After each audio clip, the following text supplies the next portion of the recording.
Jim, thank you. Back to that developing story out of Hartford now. An early morning shooting has left a man dead. Police found his body while on routine patrol.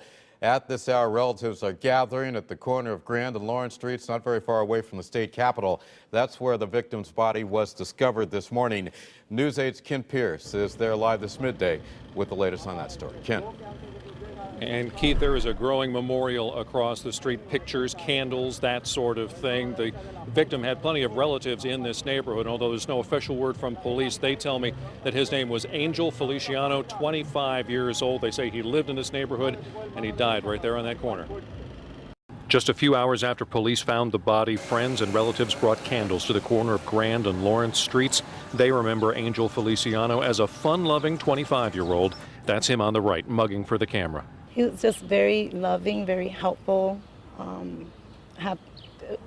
Just being around him just made our day.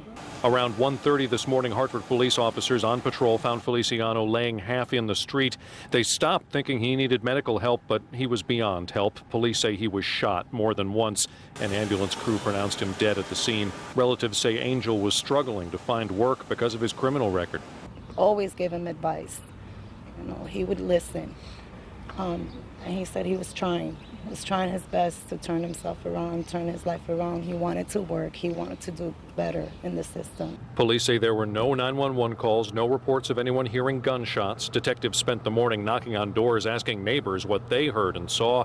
Angel's family has heard and seen too many stories about people dying on Hartford streets. There's help out there. I know there is. They just have to do the footwork.